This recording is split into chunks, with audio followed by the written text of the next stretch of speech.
to The Real Study with your hosts, Mr. Snitbits. Because I do think the movie is good. I think the lighting is struggles. I think the cinematography is okay. Black Girl Marvel. Follow us on everything, because we will find you.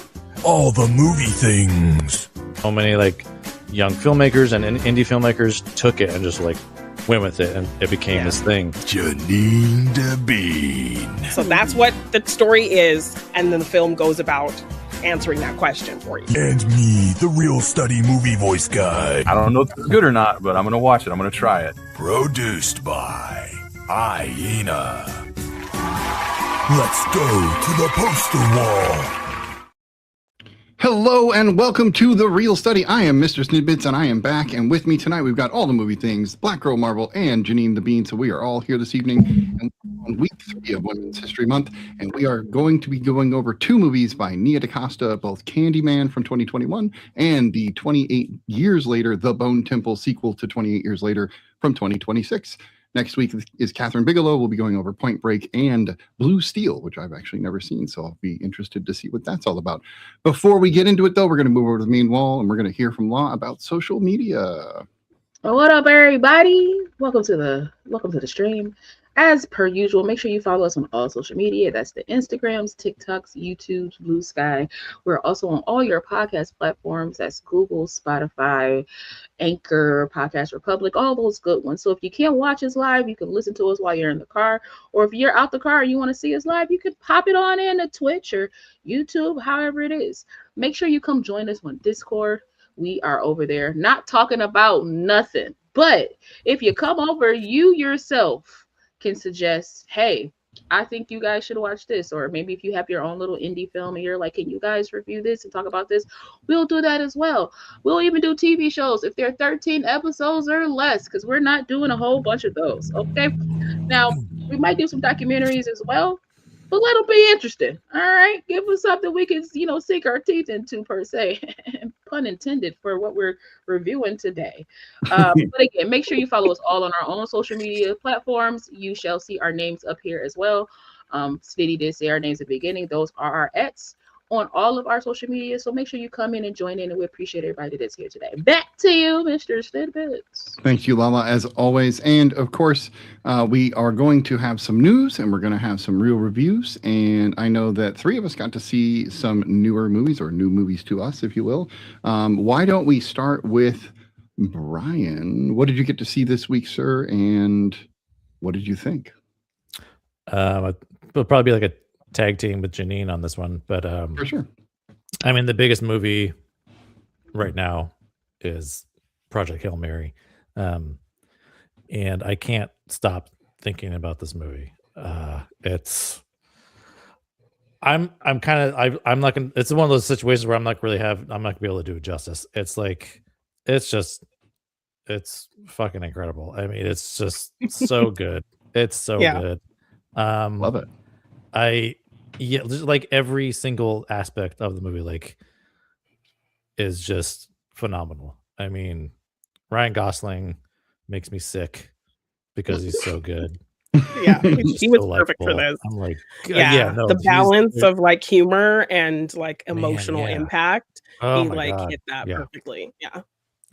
Yeah, it's so good. And just like hearing more about the like behind the scenes stuff is great. There's all kinds of videos and interviews and stuff right now, of course, but like the fact that's like mostly practical, not even green screen was used. Like there's some digital stuff, of course, in cleanup, but it's gorgeous. Greg Fraser shot it, which he shot Dune and the Batman, and wow, okay. So which is probably why he wasn't able to shoot the third Dune, because he was working on this film here. But it's like, it's so touching and funny, and like there's some anxiety inducing moments that were like kind of remind me of Interstellar at some point. I mean, any like space stuff like that is always very you're like, and scary and unpredictable. Right. And like a lot of it's very like accurate, like like as far as like scientifically and like physics wise, because that's just like Peter Weir the author of the book, his Yeah.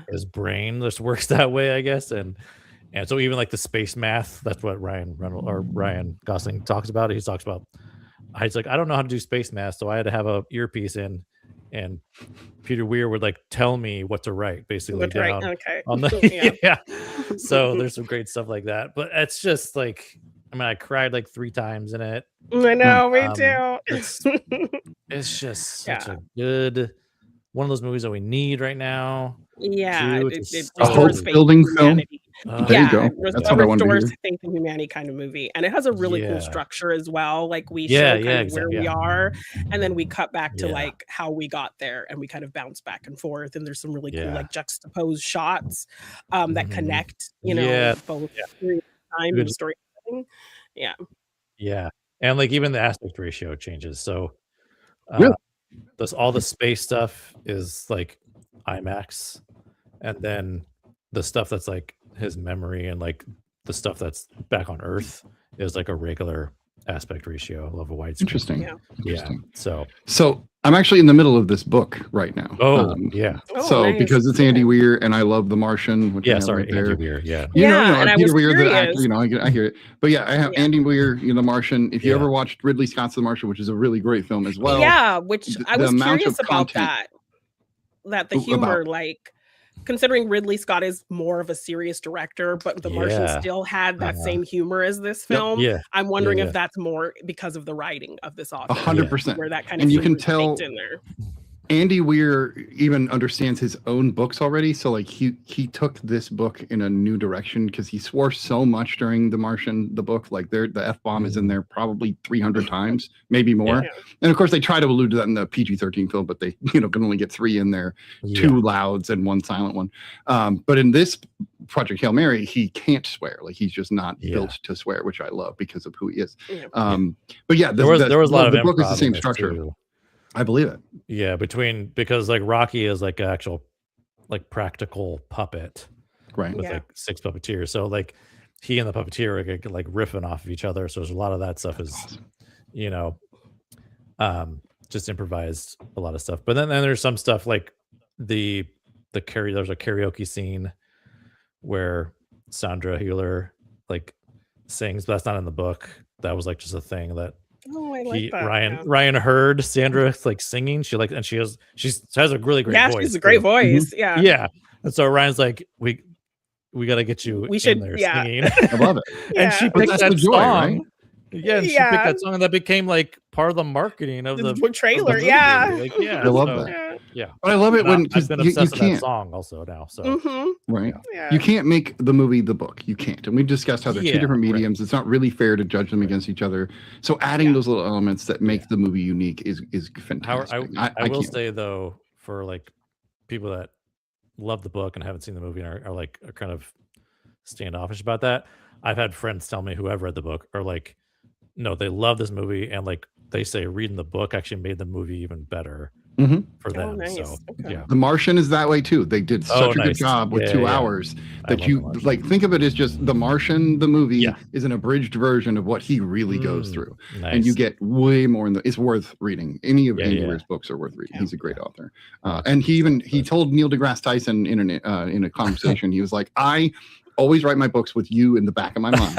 Because if I That's screw funny. something Oh up, my god. I know I'm gonna Yeah, get crap from you online somewhere, Yeah. right? Oh damn. And so he said Yeah. the only thing that that he screwed up in The Martian was that he made it so that the rocket had to tip over, and Martian wind isn't strong enough to do that. So like, Yeah. Yeah. he's like, There I'll was give you an a pass element because in you don't this. get a movie. There's an element in this too that Andy Weir talks about where he had to like kind of fudge the like what's it called? The dots, The what are they astrophage. called? Yeah, the astrophage. Yeah. So there's like an element of the astrophage he had to like kind of like fudge just for the plot. Yep. There's something that Yeah. the astrophage does that it wouldn't really do, I guess. But yeah. But hey, it's you're so talking about galactic biology. Right, What are you gonna exactly. do? It's What are you gonna do? Yeah. Yeah, Which it's like I like that the cosmic film stuff. focuses more on the importance of the mission and the science than like yes. you understanding the science. Yes. No, totally. Yeah. Yeah. Like I didn't get lost in any of the science stuff. You know what I mean? And like I mean, yeah, it's. But that's the genius, I think, of his character choices, because he picks a junior high teacher, and like even in The Martian, he picks just a botanist rather than like an astrophysicist somebody or who something. is kind of somebody is like kind of grounded that we as the audience can understand and connect to, which is great. You guys got me. Even I was already couldn't wait for this movie. Now I really can't wait for this movie. And like see it in IMAX if you can. Okay. Yeah. God, it's just so good. Yeah. Oh beautiful. Yeah, I can't. Awesome. All right, Janine, you got to see another movie, but that Brian also saw part of. It sounds like. Tell us what you got to see and what you thought. I saw Ready or Not 2, Here I Come. I'm a huge fan of the first film, like love it. But I will say I don't think this one was as good as the first one. But I still had fun with it. I think it was a little clunky in the world building because it felt like, sequel, we have to kind of up the stakes and have more characters and have more things going on. So I liked the concept of how they built out the world, but I think how they did it was a little bit clunky. But overall, I loved the action of it. Samara Weaving was the thing that was kind of really keeping me invested because she's just so funny and charismatic and you want to root for her. So despite the kind of things that I don't think were as strong as the first film, like she was keeping me in it. Because the other characters, I don't think they were as well established as the first film either. But my little millennial heart was excited to see actors from Kevin Williamson penned horror movies from my generation. So it was like two actors from The Faculty and Helen Shivers from I Know What You Did Last Summer in a movie together. I was like, oh my gosh, I love it. But I had a lot of fun with it. But I don't think it was kind of as well paced as the first film. All right. And Brian, you got to see part of this. Were you feeling the same thing before you I don't think I saw enough to really like give any kind of like I was into it though, like in the beginning. So but that's fair. Yeah, I can't say enough really anything about it. I think the thing that drives me nuts about Ready or Not or Ready or Not Here I Come is that I think they slapped the 2 on for the audience because just like Now You See Me, Now You Don't, and then they had to tack that 3 on there. I was like, audiences just can't handle the sequel not having a number. It makes the title weird. Yeah, it looks weird because it looks like they slapped it over there after the Here I Come. I don't know. Ready or Not Here I Come is a great sequel title. Just do it one or the other. Yeah. Right. Exactly. One or the other. But how would they know, you guys? How would they know? When I used to work at the video game store, people how would they know Grand Theft Auto 4 and they'd be like, "Do you have Grand Theft Auto IV?" And I'm like, "No." How do you know? No, we don't. They can't check the year or anything. They won't know, guys. They have to put the 2 and the 3 on there. I know they won't sell as many tickets. You're right. It's not like the internet exists or anything. Not at all. It doesn't. It doesn't, especially if you're on an island, the British Isles specifically. Leads right into the movie that I got to see. No, it's a direct. It goes right into the movie that I got to watch, which is, of course, 28 years later, which is what is precursor to the film that we are going to review this evening. I've, of course, seen the other 28, not 28 days, not the Sandra Bullock movie, but 28 days later, 28 weeks later, and then 28 years later. I watched that today because I didn't want to walk into Bone Temple without that information. Like we'll discuss that more later. You didn't watch it? She didn't get a chance. I haven't seen any of them. She walked in purely blind to Bone Temple, which will be interesting.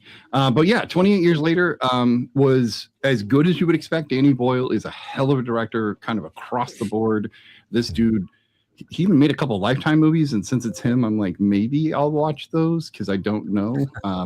But 28 years later picks up literally 28 years after the events of 28 Days Later, and we get to be introduced to a new character named Spike and his family, and we get to watch him kind of go about learning how to encounter the infected and everything he deals with.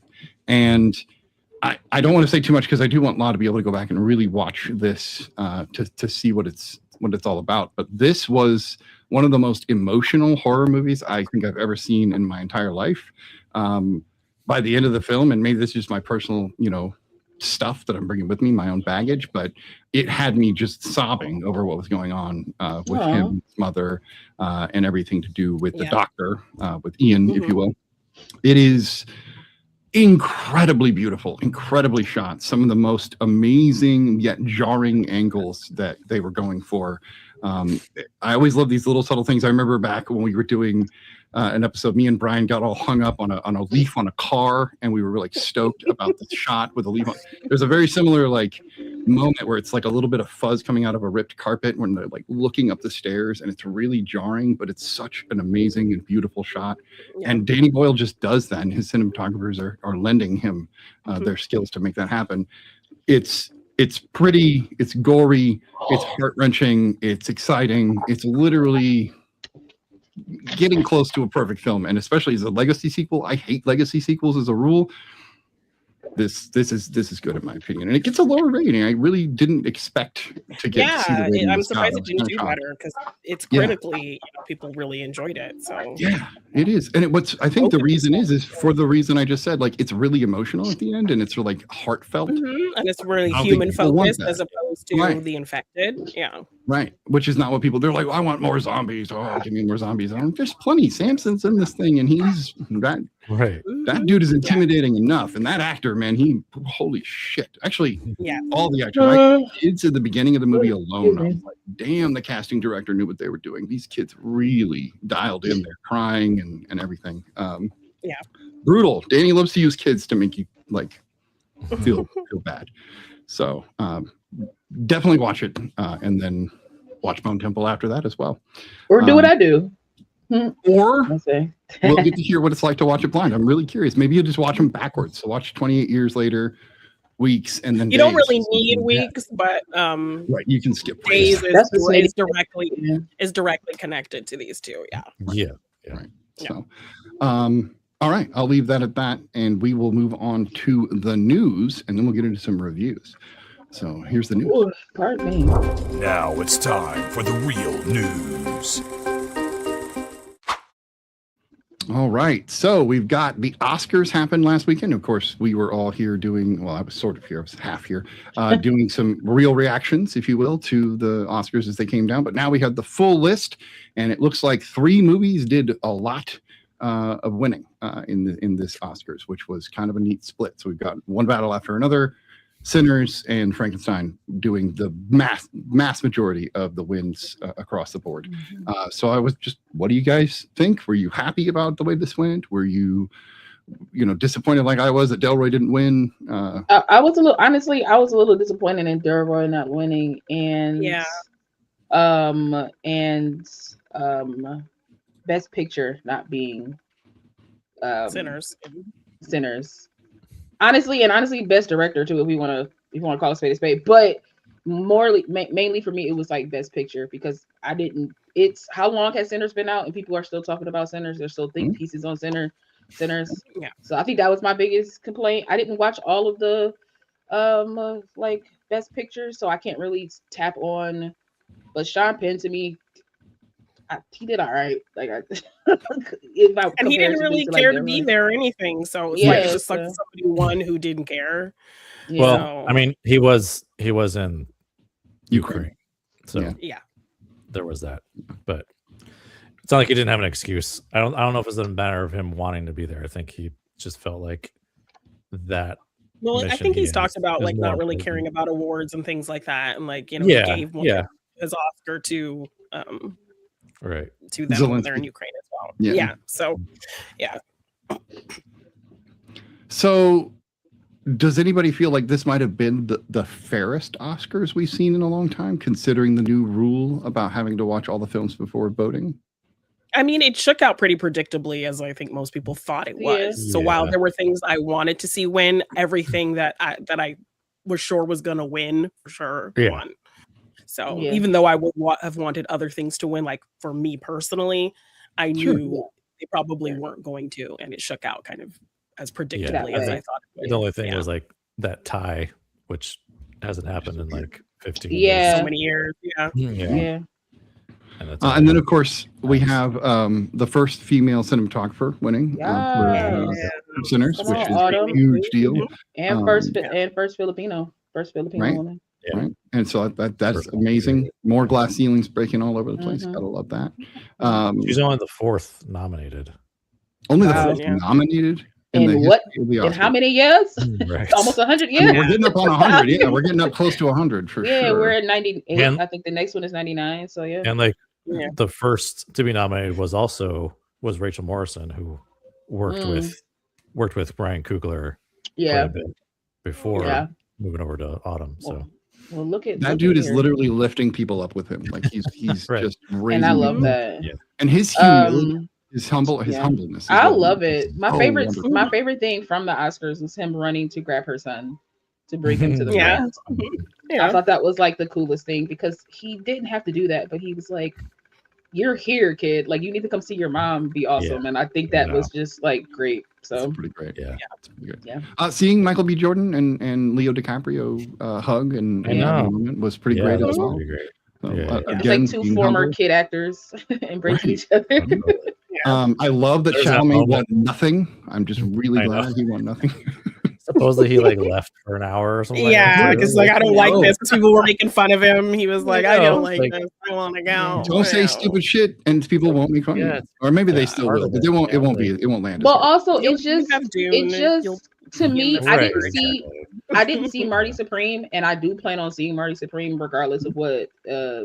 Timothy talked about because Yeah. I'm a purveyor of film. I want to see I thought it was what good. came out, right? was- So it I was want to good. see Well, Marty you're an Supreme. A24 like junkie. But if I'm being honest, right, Marty Supreme and what they were doing felt very much like Harriet Tubman with what they Oh, were okay. doing. To me, it felt very like we're not pushing this because it's good. We're pushing this because you need to make this actor an Academy Award winner, right? Like Interesting. that's what it felt like to me.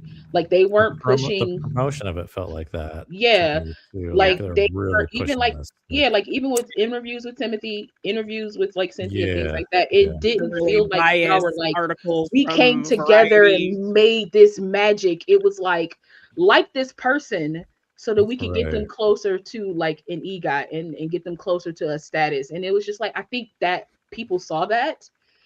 And add on the whole thing that he talked about, which I felt like people already made up their decisions before that even happened. But But even before that, people were Yeah. just put off by that speech he had given. absolutely Uh, before, like it was just a lot of prior, things.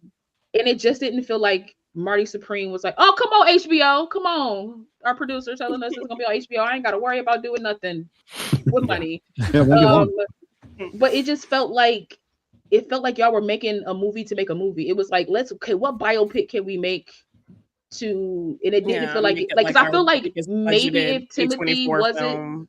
right, and what if maybe if Timothy wasn't in it, and not knocking him as an actor because I'm not saying he's a bad actor to anybody out there that's a stan of this man, okay, no shade, but maybe if Timothy wasn't in it, maybe it could have got the recognition that it probably could have got. I don't know. Because sometimes like, I think once you see it though, La, maybe you might change because like it's also the film itself it's about this guy who's not really, I don't know, it's hard to follow this like narcissist, got you and like root for him and like got you.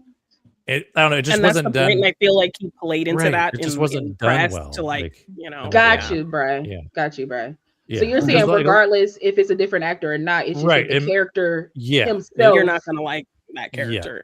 Got you. And some people are comparing to Uncut Gems, which I love Uncut Gems. I'm like, no, I was not getting any Uncut Gems vibes. Like the color there's grade redeemable quality to the same Sandler movie. character in Uncut Gems. Like he's not just an ultra piece of shit. He's also just a person This felt trying like to a get through life. character. Yeah, this felt like a character who couldn't function, who couldn't care about anything or anyone until he got like winning out of his system. Yeah, exactly. That's an interesting.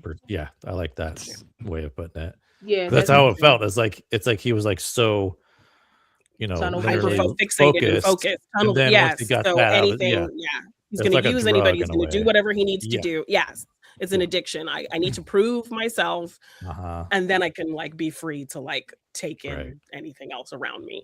But right now I can't do that. Yeah, got you. Interesting. Got you. I do want to say shout out to Amy Madigan though for supporting. Yes, I mean I was excited for horror getting so much nods. Horror did absolutely. Horror killed it this year. Well, horror killed it. Any other notable things you guys want to bring up? So Amy Madigan had the the shortest screen time Absolutely, she did. of of Yeah. any of the Yes. other nominees that Yep, she she was did. Yeah. nominated And with. Yeah, she was only on crushed screen for like every- 15 minutes. Yep, it Right. crushed every scene Yeah. she was in. Definitely. Love it. Love So I do want to bring up, and I'll be done after this because I ain't touching F1. No disrespect. No, I'm saying. it's good. It's fun. It's- for what it No, had it good is sound. fun. It No, won, no, it won the no, no, one no. thing that I think it No, deserved when to I- win. So it's When that fine. category came up, Yeah, that makes when sense. sound came up, I was like F1 won. I didn't have to see Yeah. anything else. I was like F1 won because it did have great sound. I'm not gonna Yeah. knock it for that. It did have great I could sound. see it Yeah. winning editing too. Like I would have been Yeah. mad Yeah. at that, No, but I'm not mad at that's that at about all. it. Yeah. I'm just being a dick for a reason. I'm just being mean for a moment. Yeah, No, I get it. salty. Yeah. F1. You know, I think that you movie's know. rating has lowered in Law's mind over time. it Like, is. it's just Like, you slowly going sound, I was down. like degrading. like, wow. Like, no, I do want to bring up K-pop Demon Hunters for being like for winning the animated film and winning the original song, which I think animated absolutely because that movie was everywhere when it first came out. Like you couldn't escape it. Like No. it was people who hadn't watched it but knew the songs because the Yeah, songs. like me. Yeah. I knew Right. I knew the songs. I didn't ever seen the movie. Yeah, but You I were mean, just it's a like this- really good movie, and Absolutely. to have And I a can't wait for culturally more. significant song that has Korean in the language of the song as Mhm. well. Absolutely. That was great. So I was happy if Absolutely. either song Yeah. won. for No, best song. no, Oh, right. absolutely same. And so, but I do want to point out that the writer of that EJ, like this was like a big triumph for her because of Yeah. her, like just her background and how, you know, a lot of people just didn't believe she could do what she did and you know, be Yeah. where she Mhm. is, and that she kind of pushed past her own like boundaries, you know, her own like, Yeah. you know. Mhm. So I and Golden is like a great song. Like K-pop Demon Hunters had me crying. So like if you got me crying, I'm so Nice. so yeah. Right? So yeah. Love it. One more thing I'll say about Sinners too is like I think that's a significant win, not just like culturally, but just in filmmaking in general. Like it won Mhm. so many other things, but original screenplay is one. It's such an original film that actually like Yeah. garnered critical success and box Absolutely. office success, and it's like Mhm. this This big, movement. you know, It's kind like a of movement. Yeah. horror, like you know, Mhm.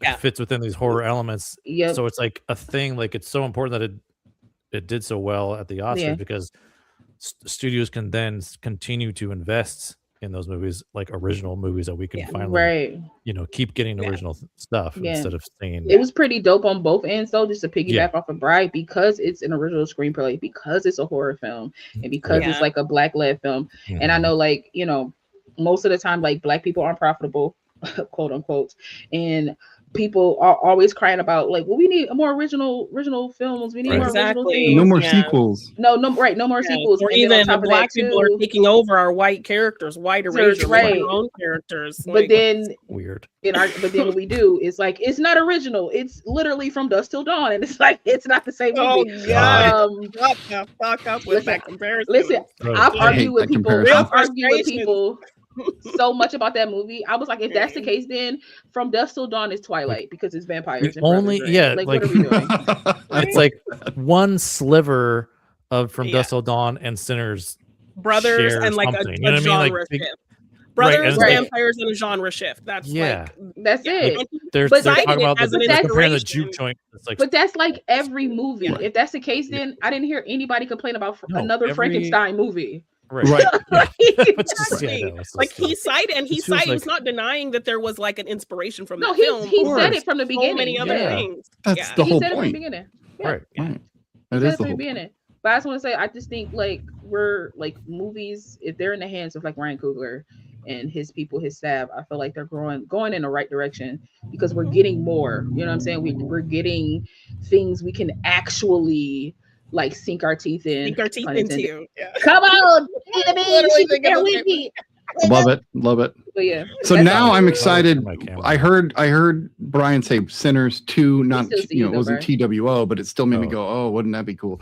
And then, you know, like a modern They'll era. add an extra S onto the sequel. Sinners. Sinners. And then will With a we Z, get a maybe. Coogler With a Z on it. Studios A Z, like yeah, I mean, at like, this rate? Like leprechaun I'm in the hoping maybe thing. something like I'm- that yeah, will it's happen. Well, I mean, he has Probably. proximity media, so I wouldn't be Right. surprised if he takes that and just continues to expand on it and eventually, because at the end of the day, like unfortunately for Black artists, we won't be able to put our own stuff out unless we put our own stuff out. You know what I mean? Like, you know, the climate is kind of changing in a decent way, but it's also kind of regressing in a bad way, to the point where like our things are getting even more scrutinized when we try to do the best that we can do. Controlling media, right? And so I would be surprised if that's in the works for him to eventually just be like, oh no, we got everything here ourselves. We could just, you know, we could Tyler Perry this thing with better wigs, you know, but better wigs though. You know, if we gonna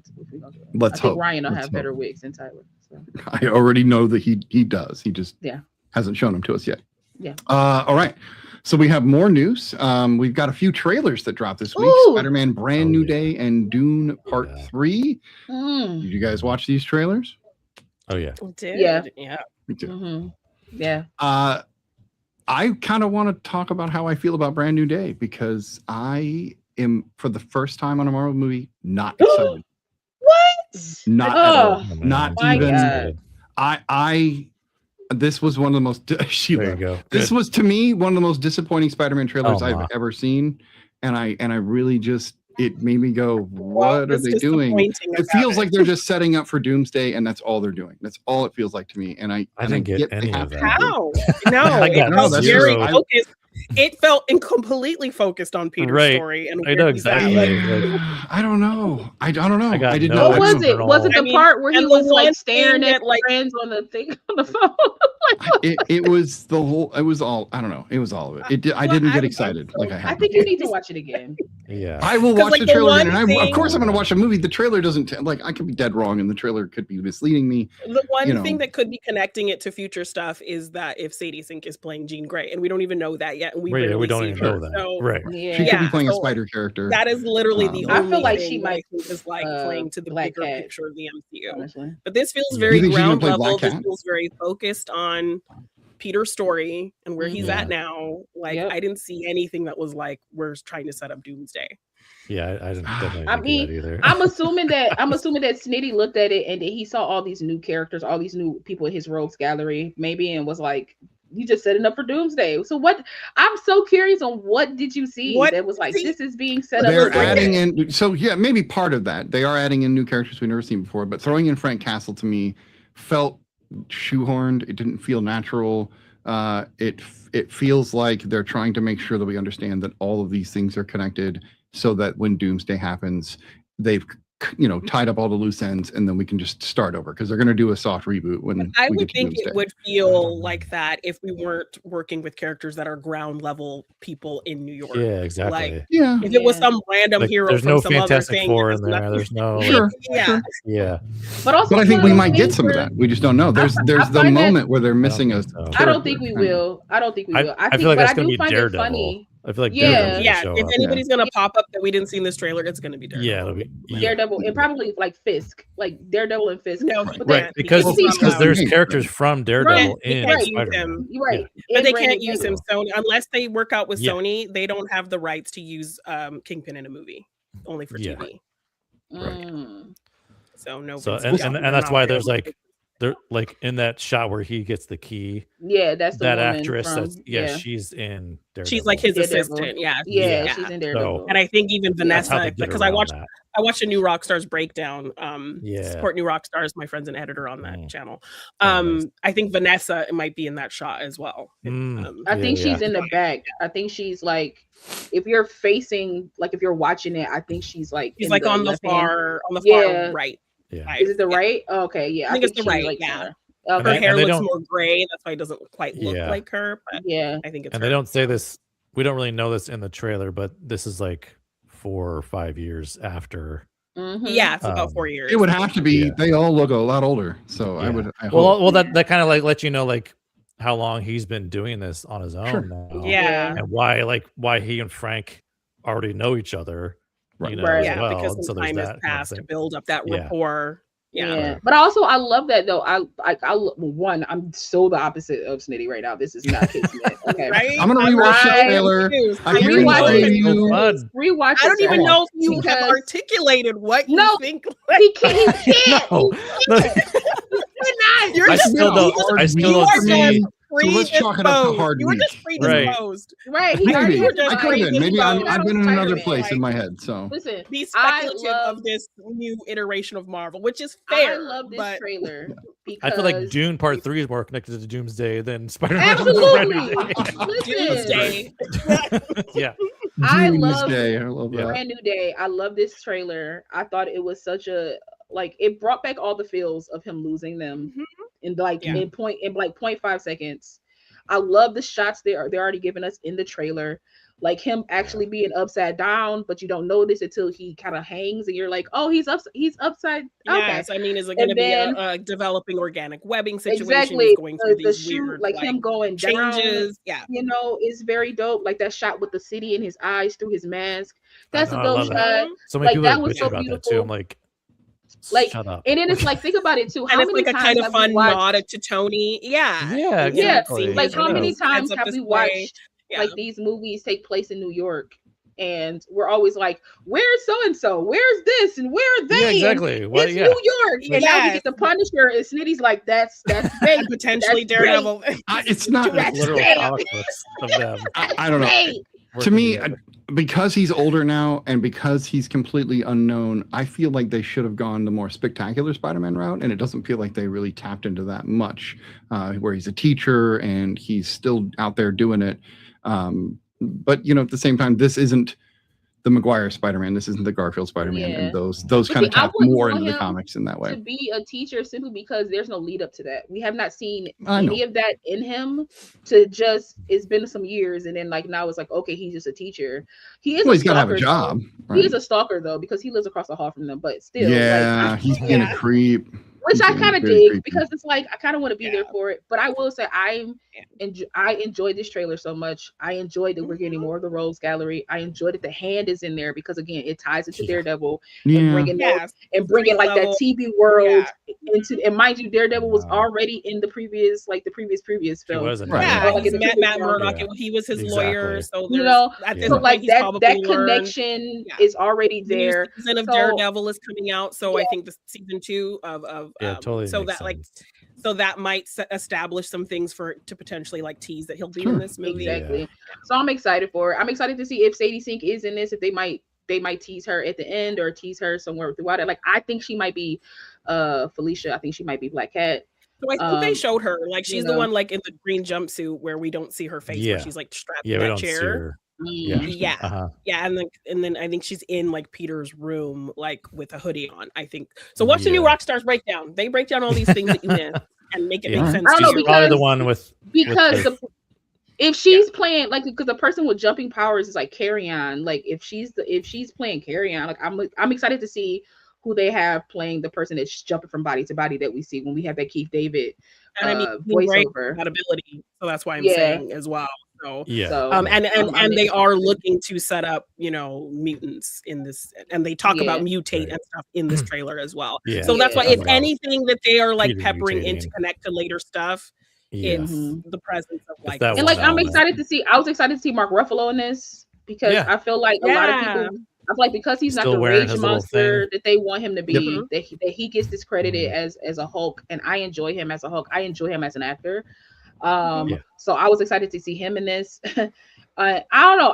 I love this trailer. I thought it was like you're introducing new elements of Spider-Man that we didn't get over like how many 6 films, like 3 or 5 films, not including Tom Holland's, but like Toby's and Andrews, you know, like yeah, Mhm. over like 4 films. Like you're introducing new elements. You're introducing him becoming like essentially like the Man Spider, like he did in the comics by mutating and growing the way Right. he's Yeah. growing. So like I'm excited to see that, and what that it's just looks a like. and it's a beautiful nod to Toby because Toby has organic webbing. So like it's Yeah, just and a like we see him beautiful nod. passing Yeah. out, just like when You know? Well, and he already Oh, knows no. about it because he Peter he powers. obviously talked to him. Yes, right? and he's Right. aware They of talk, like there's organic that web whole shooters. scene is like Yeah. so good, but Yeah, they're like, it comes out they're of talking you. about Like, it comes what? out of Like, you. ew, like how? Does Ew. it come out of anywhere else? Yeah, Like, yeah, oh my God. Which is a fair question, I It think. is a fair Totally. question. Yeah, no, Solid, that totally solid makes question. sense. And I think And now- like America and now- Chavez says something about like, does it come out of his butt or something But like yeah, that? and then like, so I'm excited. I can't wait to see her back on screen. Tom Holland Spider-Man deal with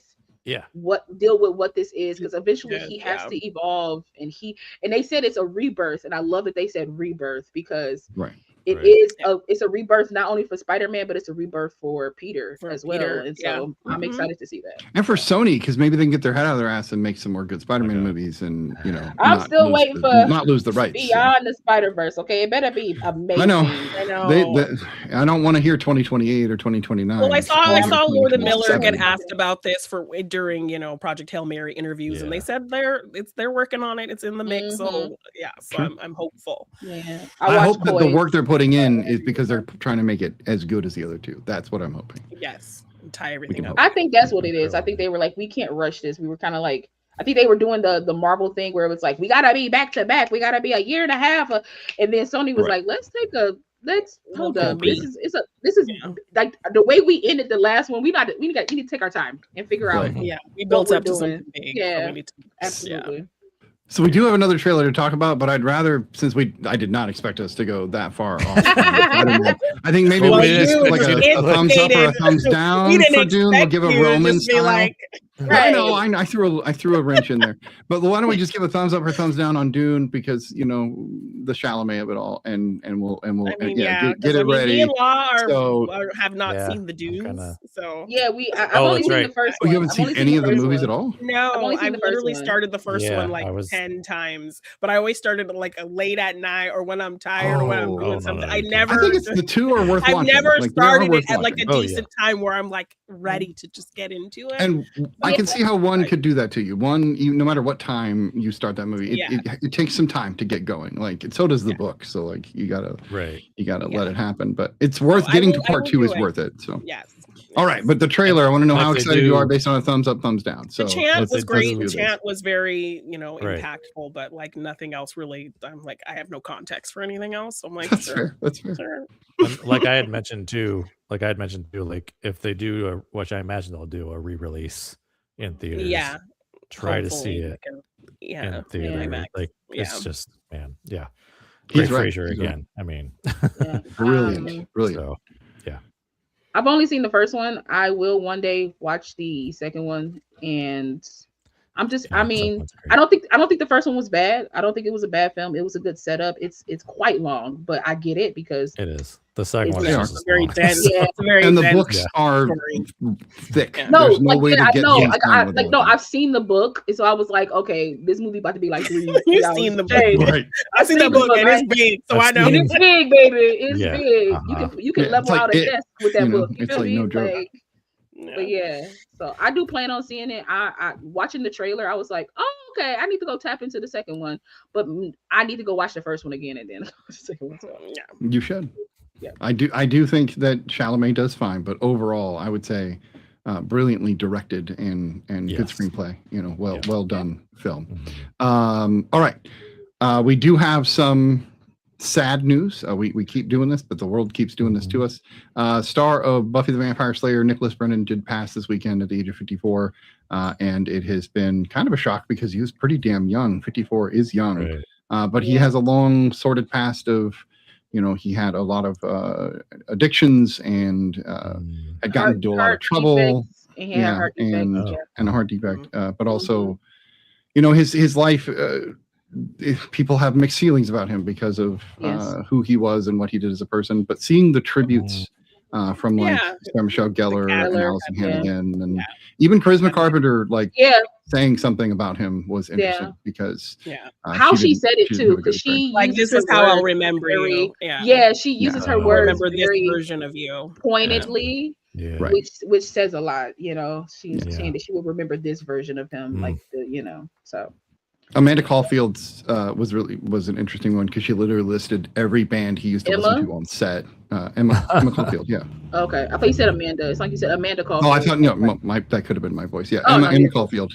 Yeah, okay. Hers was an interesting one because she was like, "Oh, Alice in Chains and Oasis," and she like listed 14 That's funny. bands, Wow. which was like, all right. So you remember the bands a lot. I Yeah, like do you remember him as a person? Like what? Right.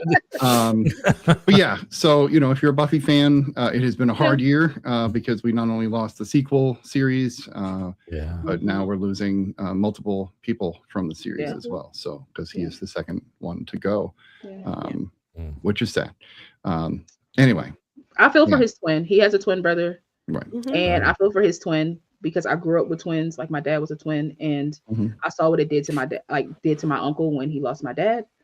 Because like no matter the beef, that's still like a person that you are like very connected to. Connected to. You know what I Yeah. mean? As connected as you can get, really. Right. And I'm saying Yeah. beef with like my dad and my uncle. I don't know anything Yeah. about Nicholas Brendon and his brother, but he did pop up on an episode of Buffy, which I think is really cool that they got to be like on screen together. You know, on screen together, and that's like immortalized now, like cemented in like history that they have done this thing together. And so I feel for his family. I feel for you know, any significant other kids or anything like that. Like I feel for, or even fans that still followed him and loved him. And no, absolutely, like fans and everything. Like Xander wasn't my favorite. He had his moments. Yeah. Oh yeah, he was the plucky comic relief, really, more than anything. You know? Yeah. Oh, but Xander was a terrible character. But we'll get into that one day when you guys have watched the show. But rest in peace, Nicholas Brendon, though, because he acted on that show. Like he did what he needed to do on that show. So. He did. Yeah. Rest in peace, sir. We've got A24 news for Law. Michaela Coel is going to write and direct A24's Bloodsport, which I'm hoping so, they don't put Jean-Claude out of nowhere. Like, yes. Gee, like so random. I know. Like, I'm like, okay. I'm so game for this. I am so. I grew up watching Bloodsport so heavy. Like I know this movie, so I love Bloodsport. It's like a childhood favorite of mine. I love Michaela Coel. I think she's so freaking talented. And I've argued with enough people online about this because they're all like, no. And I was like, y'all do know that this does not erase. It's come not on. It's still there. Yeah. I don't like when people do that. It makes but no you're sense. acting like there's been a billion Bloodsports. And it really hasn't. Like there's this huge legacy around Bloodsport. You feel me? This legacy. You're tarnishing. Y'all can't even tell me about this movie. Like all the people that's upset about it, I know you didn't watch this movie. Like I just know you did. Right. Yeah.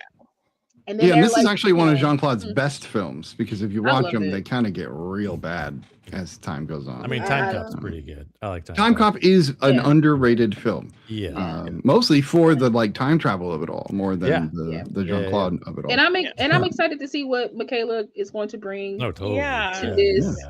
You know what I mean? Because think about it. Like we got a billion Karate Kids and nobody's saying boo. Like just let it be.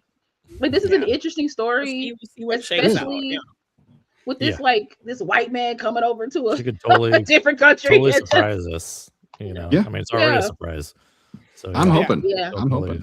And I don't think we've gotten enough good martial arts movies in the last decade. Like they just aren't. Yeah, it's enough kind of like that are. I mean, the 80s and 90s a little bit. It was just like it just dropped off. Yeah, it was like left and right. Everybody gets drop kicked. Everybody gets drop kicked and karate chopped. And, and like we always say, like we always say on the panel, when you write and direct, it's better than sometimes doing either or. Like you're right, you can see the vision. You wrote the vision. You can make it to fruition. So like I love it. So. Joshua Jackson as a casting versus Aina. Don't tease me, Hannah. He was like the main reason I went to see that Karate Kid movie. One more piece of news, and this one's an interesting one. Tom Cruise is going to come back as a villain in a Miami Vice film, potentially. And of course, the last time he played a villain was in Collateral, which was great role, great film. Michael Mann, Miami Vice, he's directing some episodes of the old TV show. Right. So I'm hoping maybe do you think this Miami Vice is going to be a sequel, or do you think it'll be a standalone again? I think it's going to be its own thing because it's been so long since Michael Mann's remake of or adaptation of the TV show. So and also like let's put a fresh like spin on it. You know what I mean? I'm not saying it has to be taking place in like 2026, but we can get out the 80s. Maybe it takes place in the 90s. Maybe I actually think they should go deeper into the 80s and make everything Day-Glo and like really just pump I think they should, but play it really seriously and have like but still have everybody in bright pink and white. Yes. Bring out the Testarossas. I want to see it. I mean, I'm here for it. I mean, it's very Maxine of them, you know what I'm saying? Because Maxine was like heavy in that genre, but it was serious at the same time. Where like you believe the outfits, you believe the hair, you didn't like really joke and make fun of it. I'm excited to see Tom Cruise as a villain. I need The Rock to take take this, my man. It's okay to be a villain. Like, it's all right to be a villain while you play these movies. But I'm excited to see. Though. Tom Cruise has done so much. Go have some fun, Yeah. man. Stop jumping off of stuff. Just be a villain. And like perform, be an actor. Like, be an actor. Like, you're an incredible action star, but you're also an incredible actor. And I don't feel like I've seen you act in a long time. Absolutely. So, Right. like, I'm really curious about Digger and if he does this. This will also for sure. really fun too. I feel like Collateral was like the last time I got to see him do a little bit of like both. Yeah. He was still doing action in that, but like he was just like, I think too, the thing about Collateral, like I just like love that movie so much, but yeah, it's so good. It was like just so out of left field for Tom Cruise, you know, to see him with like gray hair and just like completely just very like stone, just very stone faced, very focused. But I think like this is like, I mean, Tom Cruise knows what he's doing too. Like 100%. He's like a very business savvy with his brand. Like he knows like the timing of like what Digger as well. Like plus like he's smart about working with that particular director. And I think like he knows like it's about time for me to like jump into something like this again. Shake it up. Just shake it up a little bit. You know what I'm saying? Because even for him, I think that's why he does the things that he does as an action star, is because like, let me shake it up a little bit. Let me do something different. Let me wow people. And I think this is another way to wow people. Like, show us a different side of your acting. Show us another side of your acting. Show us. And also we know how serious he is when it comes to his acting and how he takes everything very seriously, whether it's his action scenes, maybe whatever scenes, his fighting scenes, whatever it is. So him playing a villain, I cannot like literal wait. Skin in the game too. Yeah, like, but I cannot wait to see what he does in this villain role, because I know he's probably thought about it, overthought about it, dropped it away, brought it back up. Like, I know he's like probably ran scenarios. And if he can also do some cool action stuff as well, that'll just be like as a villain, like and an actual fight with the that'll be even cool to have like a formidable villain, like somebody that you can believe, like, oh snap, like I don't. He's not just sitting in a chair and like henchman. He'll jump off 3 stories to land on the good guys, right? And then fight them. You just have the cat, and to me, because Miami Vice is kind of like, it could be funny, you know, can have his funny moments, can have his serious moments. You know how hilarious it'd be if you get a villain that can karate chop you, that just know all, like, well, what kind of villain are you? That's just like, you just know all these doing things. Stuff. Yeah. You feel me? Like, what? He just jumps on the side of a bus and you're like, wait a second. I think I got in the wrong business. Like, but I'm excited. All right.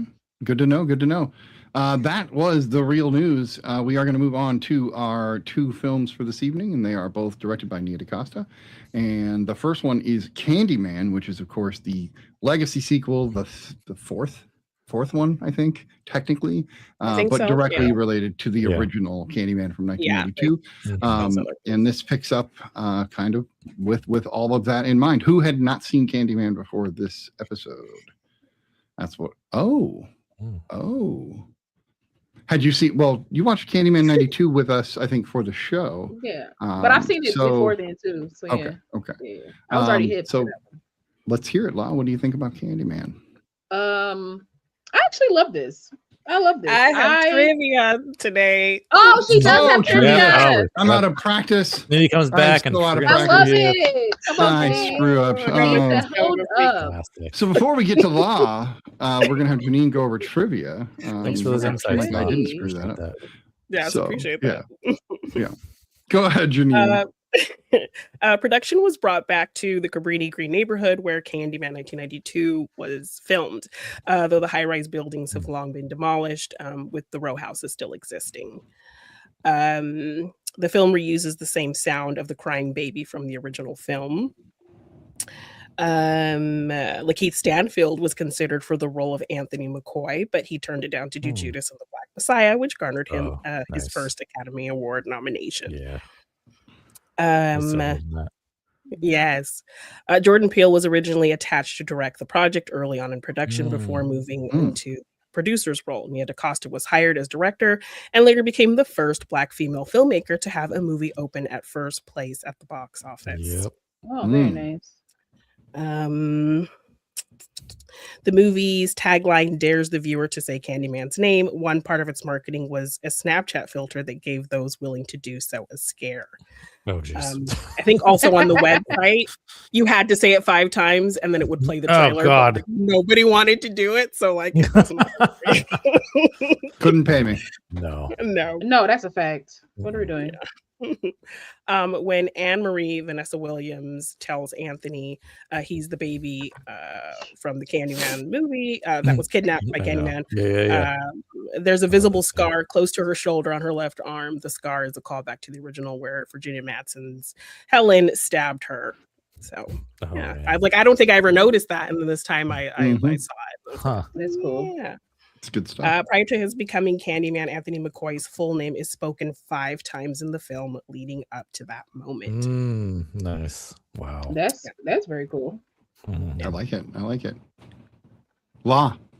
Also, since we've been forgetting Janine, let me just add in as well that Janine also has a few podcasts that she's on. Oh yes.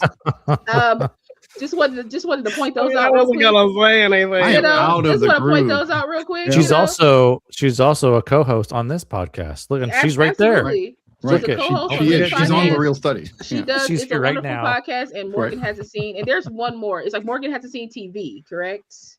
They're all under the umbrella of It's a Wonderful Podcast. Oh, We okay. have So it's Yes. on the Seen podcast. TV. We have Yes. It's a Wonderful Podcast, and we have Morgan Hasn't Seen. So Okay, I got him right. Yeah, I'm proud of me, even though I'm late. But I got him right.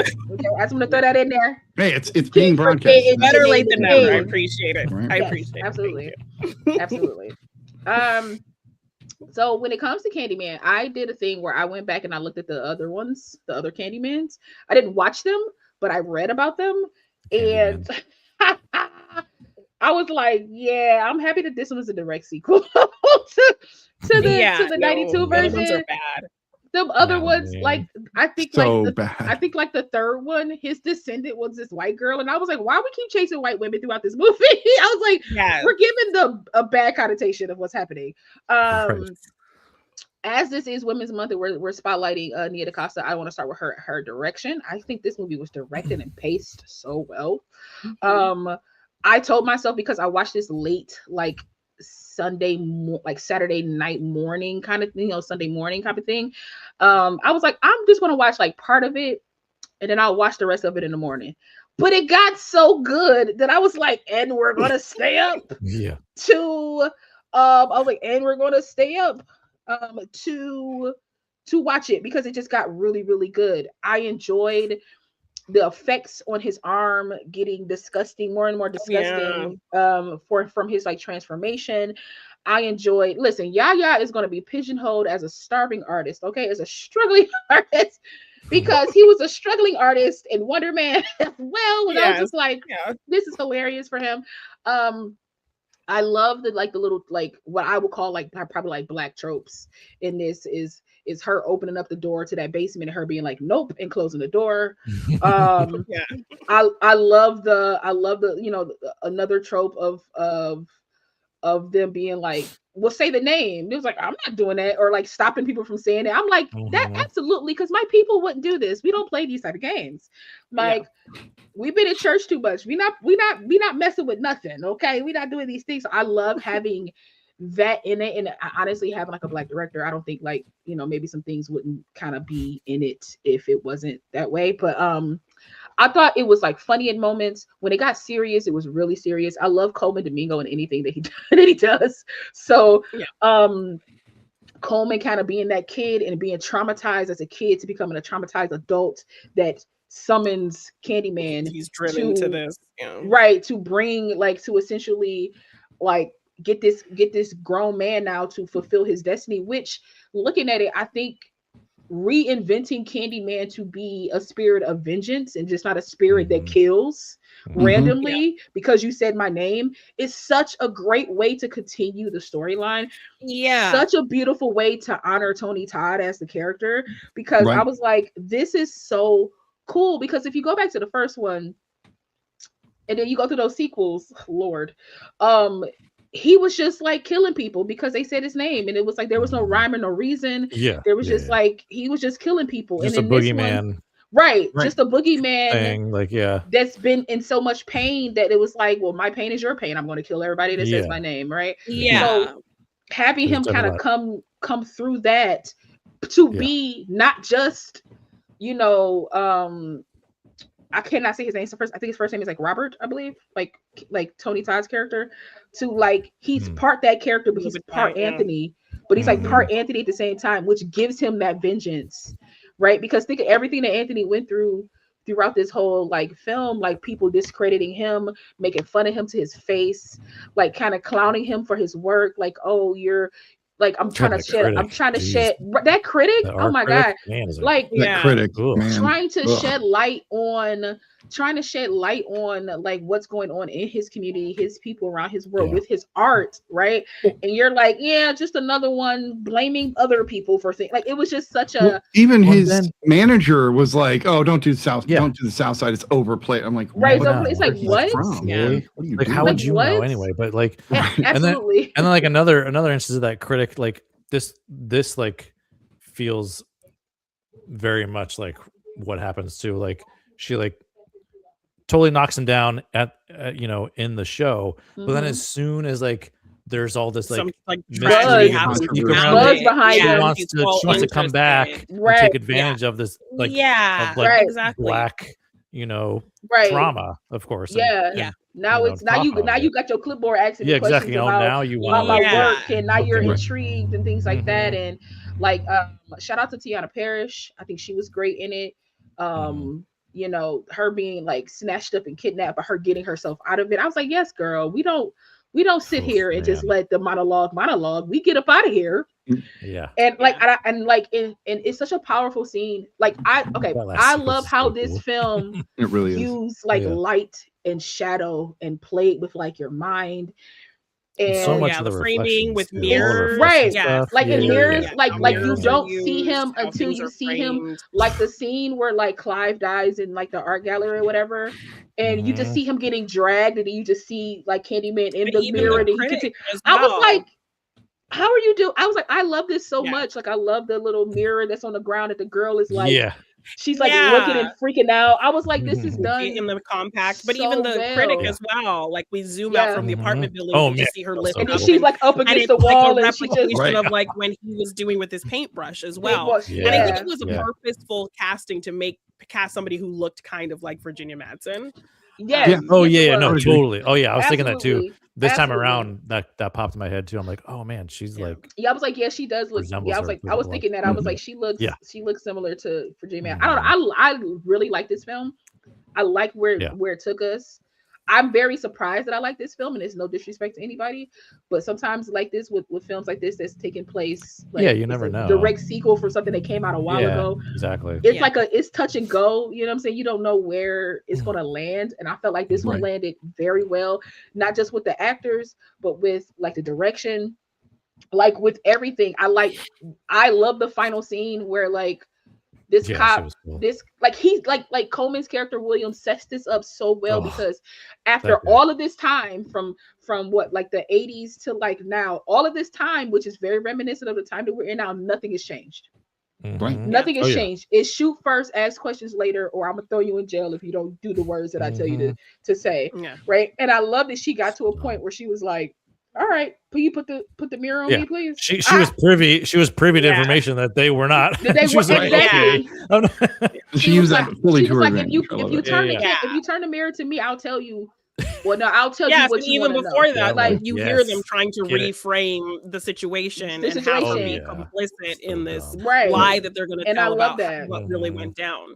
Yeah, and I love that. I love that she was like, okay, I'm gonna take my chances then, and I love the effects with bees. I love that you see Tony Todd's face at the end. I was like, I was curious what you guys thought about that with like, because it's obviously you know CGI face. I mean it didn't linger. It didn't. They like de-aged him and everything, but like they didn't like overdo it. It was in shadow and stuff too. So they didn't Princess Leia him, is what you're saying. Yeah, but they. I didn't mind the Princess Leia stuff, but people have feelings about it. They didn't linger too long on it, right? It was like the bees parted, Yeah. he said his name, you saw who he was, and then they came back. And it was his then, voice. Yeah, Like yeah. he was and it there was for his that. voice. Like, Like he, so, totally. yeah. I enjoyed Yeah. the way that they handled it. It wasn't like overly done.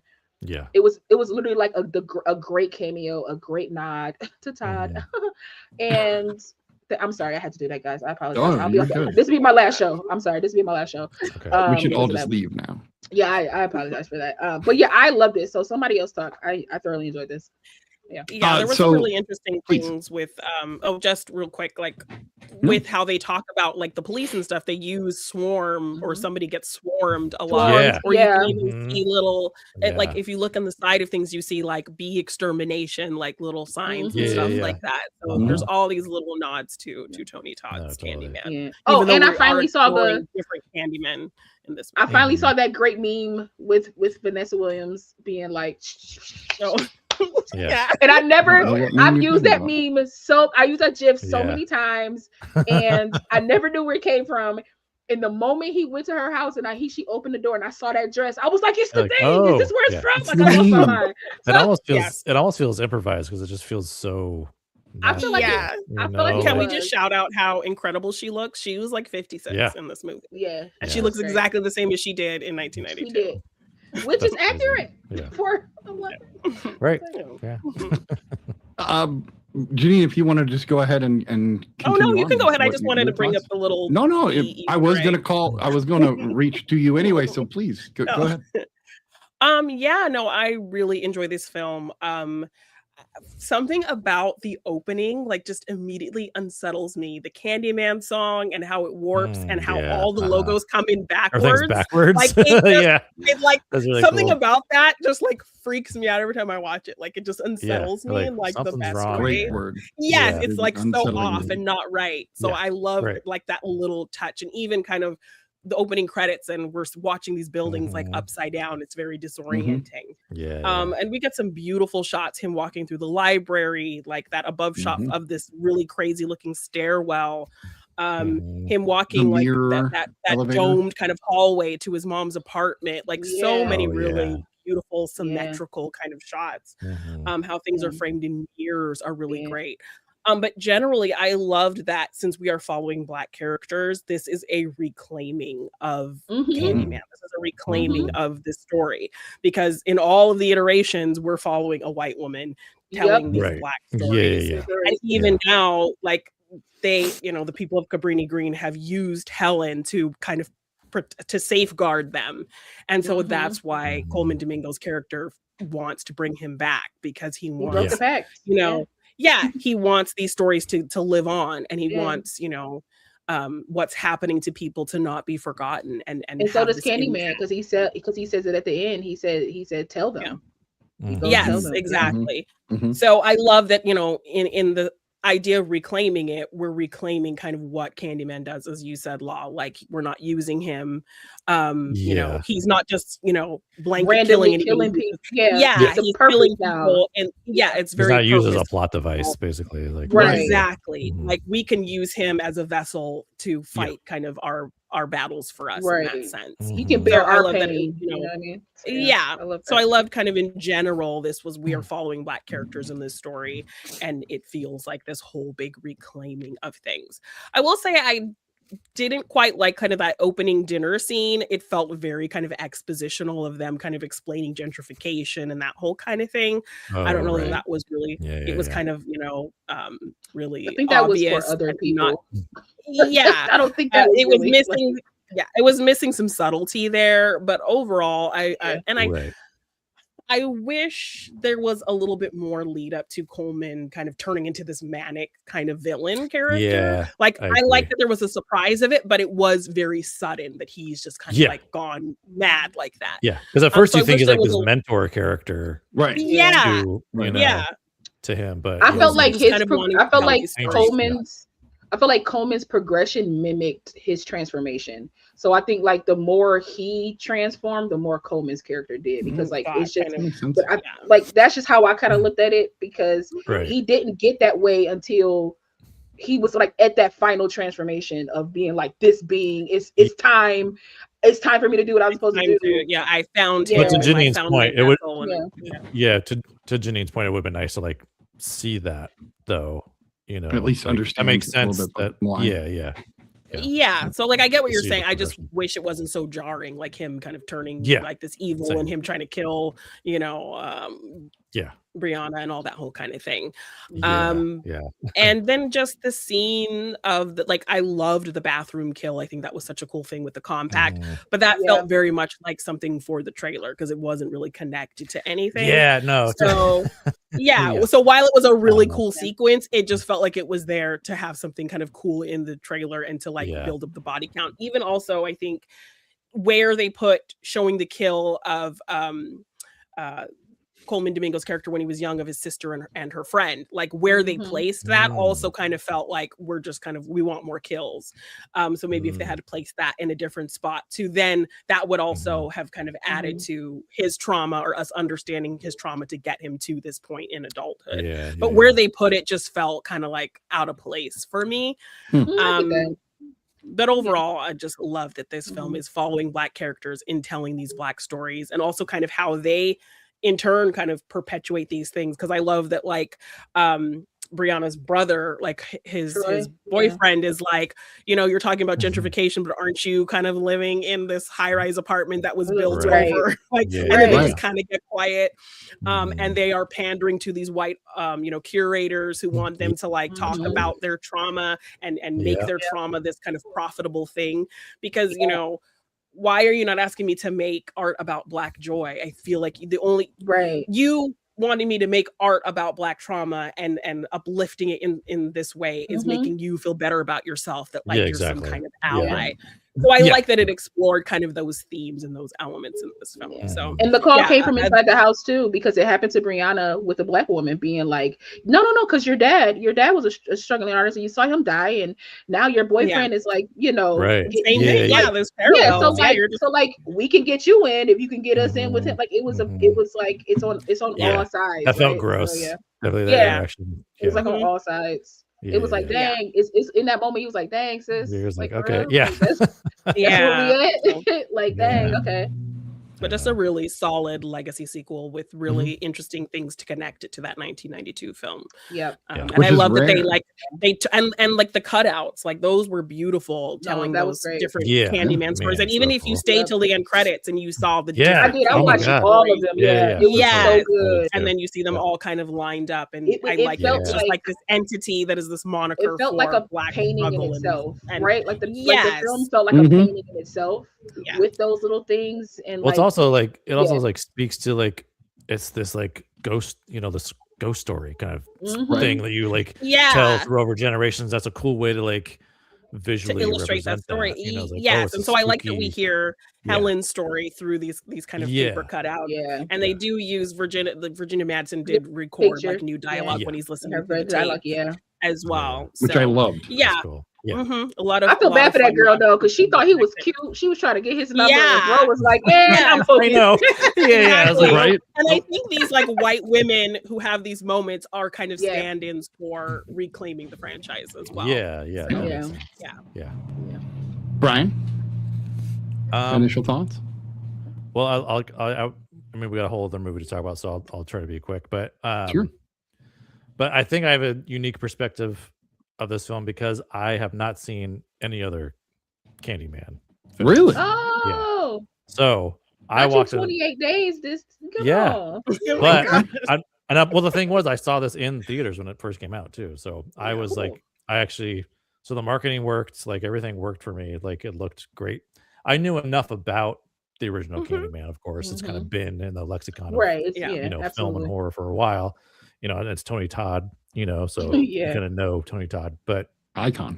So I thought it was like, I feel like Nia DaCosta did such a good job of like, you don't need to watch, literally, you don't need to watch those other films to walk into this one and enjoy this film. And like, you get the history and the legacy of Candyman, so like they did such a good job of setting things up for someone like me who hasn't seen any of the Candyman films. So, and so I thought that was really great. They did such a good job with it. And just like one of the things too, I like loved about it was like Anthony's character was this artist, and he was kind of like trying to like show these like more deeper side of things, you know, in this work that he did. And it kind of like, I just love how like this was such a deeper film than just a horror film. Like it really dug into all these like cultural elements, and you know, making that like the whole idea about reflections and the things that we kind of like see reflected in ourselves that we necessarily don't like, you know what I mean? And like, and then he's having, and like that's like manifesting within himself and physically coming out, as like Candyman is essentially like possessing his body, you know. So it's like almost like a possession film as well. And I love the like transformation that happens. But it was just, I mean, it's a beautiful film too. Like the cinematography is great. Like I loved the look of it. And I mean, Nia DaCosta, it was kind of like a really, I don't know, I think we got lucky that, you know, Jordan Peele had to step out, because then we you know, we got to see what Nia DaCosta could do. Right. Yeah, not that he would have done a bad job, because we know of course. No, he's terrible. Still co-wrote it with He's so bad. No. Right. I think Get Out movie. I'm glad we got a real pro. I know, right? Yeah. Get him out of here. But I mean, he did produce the thing too, so which is great. So which means he was there. He was part of it. So. But just a like a good, just a solid film, solid horror film. But I love that it was just like it got a little deeper, and I love like what Law said about Candyman represents like the vengeance that needed to be like you know, just acted upon for like the transgressions that happened in the past. The Say My Name in the marketing is very much akin to like saying the name of these victims that have been killed. Absolutely. So that correlation as well is really powerful in this movie. But definitely go watch the original Candyman. It's very good. I know. Yeah, I definitely do suggest. I'll watch the original. I won't watch the other. No, you don't need to watch. Please don't. Just watch. 2 has a little bit of lore about him that I think is worthy of like checking out, but the film still sucks. But 2 isn't. I just watched 3 the kill counts of the sequels just so I'd have context for them. But I guess, and that was enough for me to be like, I don't need to. What was the kill count for this one? You got to the head kill count for this one. Yeah. What was the kill count for this one? Oh, I don't know. I don't remember what it was. Oh, okay. But I think it was pretty evenly split. It's usually like a lot of men. I think it was. Why don't you have all the answers? Come on. I know. I think it was like 9 men and 8 women died in this movie. How many PAs were on this one, Janine? How many what? How many PAs? I'm sorry, I don't have that trivia. Oh my god, there were 73. Failing. I'm failing. We here specifically because you have all the answers to be. Yes, I'm supposed you do. You do. Fire me. It's fine. Snitty, what you think? Well, we don't pay you, so we can't fire you. So. For the same reason that Brian did, I'm going to make mine short because you guys have said amazing and wonderful things that I agree with across the board. But there were 2 things that stood out to me, and one, I love the concept of the unreliable narrator in the beginning when we do get the story about Virginia Madsen's character, and we get to hear, and if you've never seen the movie, everything you hear from that character is not what happened. She was not killing the dog. She was not doing all these things. Obviously, Candyman was.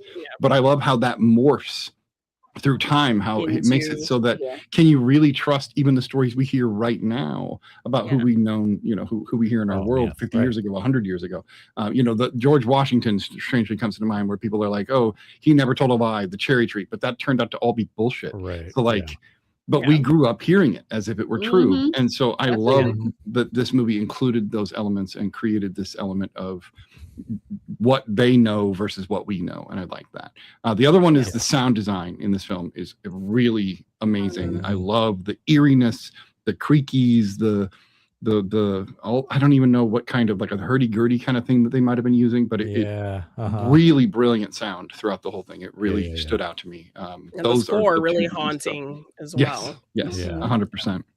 The scene of him anytime he was in the mirror, so like the elevator scene or even when he first sees Candyman as he's starting to transform into him, those were shot in such a way that really unnerved me. I had a problem with the original Candyman movie in a way that I wouldn't watch it for like 20 years because it scared the shit out of me when I was a teenager. That and Carrie are like my two bad ones. So yeah, when I watched this, it didn't scare me as much. But last night when I was watching it in the dark, and I shouldn't have done that. I was just like, oh shit, I'm getting that creepy feeling again. This is terrible. But yeah, really, really solid. And as legacy sequels go, one of the best, and I love the mirror scene when he's in the critic's apartment and when he put his hand to I remember that from the trailer when he put his hand to it and he pulls it back and then they both kind of go back. And like look at each other. Yeah, then like mirroring each other too. Like they like had to choreograph that and like work together to like nice. Because it's like well done. It's flawless. Like they really did a good job with that. Also, I was like, ain't no black kid picking up candy from a man that came out of jail. I was like, this right? I was like, this. Don't do that, I was like, this not real. I was like, I don't believe it. But even kind of the implication that this man was not really guilty because even after the police killed that man, they were still finding razor blades in the candy. Exactly. Exactly. So again, an unjustified killing of a black person simply because they're a black person, and I'll just and because he happened to be giving out candy, because he just happened to have a candy and have a hook, like you just assumed that this man. But like I will say too that it's just I find the correlation between the no black person said Candyman until the end when their life needed to be saved.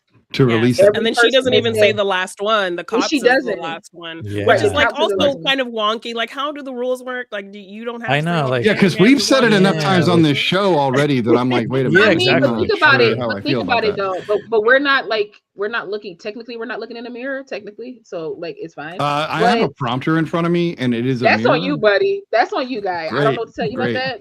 I think I've only said it like twice. And I don't think it's coming. Don't turn around. We're okay. But I think it's one of those things where it's like, remember when they were when they were in the art gallery, she said it, but they both were looking at the mirror. Right. So I think that's what and then when she was saying it, and then he said it the last time when we went back to the mirror, we saw his face. So I think that's why he appeared, because technically it got said 5 times. You're both looking in the same mirror. You're just like Bloody Mary. Like you wouldn't take more than one person. Different from the rules, I think, in the original film where one person has to say it the 5 times, and then they kind of changed it here. But also, this is also a rebirth of the character, so maybe that also kind of he adapted. He changed the way he did things. So okay. We need to rate because we have another film and we are running low on time. So let's go in the same order. Lala, what do you rate Candyman? 9. A 9. All right. Janine, what do you rate this movie? 8.5. 8.5. 8.5. Brian. 8.5. I should have just known that. I should have known that, man. I also give this a 9. This is a solid movie. If you haven't seen it, go watch it. We out here twinning, double twin. Let's go. Gotta love it. So we are going to move on to the next film, which is it's a sequel to a legacy sequel, which is interesting. And is, of course, based on 28 Days Later, 28 years later, and then now we've got the Bone Temple, and this picks up literally right where the end of 28 years later picks up. Also directed by Nia DaCosta, starring Ralph Fiennes, among others. Let's go in a different order. Brian, what do you think of Bone Temple? Oh man, so this is the first time I saw this. I wanted to see it in theaters. Love it. Like this was like she like knocked it out of the park again. I mean, like. This is another like beautiful film too. I have trivia. Oh yeah, that is hilarious. Anyway, I guess I really did get fired. Go ahead. No, Snitty's fired. No, go ahead, Janine. We didn't know how many PAs are on this. The Bone Temple set was constructed from around 5,500 skulls, 150,000 bones, each individually cast and assembled. These elements were mounted onto roughly 1,000 vertical uprights, creating the temple's columnar structure. Cool. Jack O'Connell described the film as the weird, deranged cousin of the previous installment. The film was announced as part of a planned trilogy, with Alex Garland writing all 3 installments in January 2025. Danny nice. Boyle confirmed that he intends to direct the final film pending studio approval. So these first 2 films didn't do incredibly great, but I really am hoping for that 3rd film. I know. Agreed. I don't get it either. It's like, I know. man, Audiences aren't as smart as they used to be. I think that's the problem. yes. Nia DaCosta cameos during the train flashback scene. She's seated on the left. Oh, I thought I saw her. That's interesting. that's funny. Director Nia DaCosta stated that she deliberately avoided imitating Danny Boyle's visual style, explaining that her goal was to create a film that was bonkers, idiosyncratic, and artistically personal, while still fitting within the franchise's tone. I'm glad she mentioned that. Yeah. As in 28 Days Later, scenes involving the infected use adjusted camera shutter angles, creating a stuttering, hyperkinetic motion effect. To portray Samson, Chai Lewis Perry wore a full body prosthetic bodysuit. Oh. Each suit took 7 artists 6 to 8 hours to apply and could only be used once. So the process had to be Whoa. repeated So more to than remake 'em? 25 times during the film. They had to remake that dong 25 times Oh my god. for close-up or waist-up shots. Simpler partial prosthetics were used. That makes sense. I felt happy for Samson when he got a loincloth, but that's just I know. Yeah. all right, Brian. All right. Now that I've screwed up twice. Okay. Yes, we're back. Yeah, no, really love this movie. I love. It's funny, like you mentioned, like she wanted to emulate a lot of what Danny Boyle did. I think when I was watching, for me though, it felt smoother. It felt like Danny Boyle and some of the Danny Boyle film too is like in the edit as well. He has like a kind of a more bonkers edit than this one. Yeah. Which I love, but I also appreciate this one because like I want to see Nia DaCosta's flavor Style. of You it. want to see her So, style? Yeah. yeah, so she has some really great fluid stuff going on in here. I love the Snorri Cam stuff. I'm a big fan of Snorri Cam. You guys know that. I made one myself out of PVC pipe. So so it's fun to see that. It's just on Samson. We saw like Samson Snorri Cam stuff. I love the whole idea of like yeah, we can like the relationship Samson and Ray Fiennes' character have, just like he's like potentially finding a cure for this. Like I love that whole thing. Yeah. Right. So cool. And this one wasn't as like gory or bloody as 28 years later. But that didn't take that's not a knock on the film at all. Like I love it's more character focused, which I think is for great, sure. yeah. Which and the thing was too, it also made like the Jimmies more menacing that we didn't really see. Like they're just like they are. You seem like they worse than the infected. You know Oh what I my mean? god, So- yeah. No, yeah. Like Whenever it's there's a monster movie, the humans are always the more monstrous. oh my god, Absolutely. they were like insane. But yeah, and Ray Fiennes is great in this. I love that he's like so into Duran Duran. Yeah. He, like all his getting him to music see stuff is him great. dance and then like the whole concert oh he my puts god, on at the end.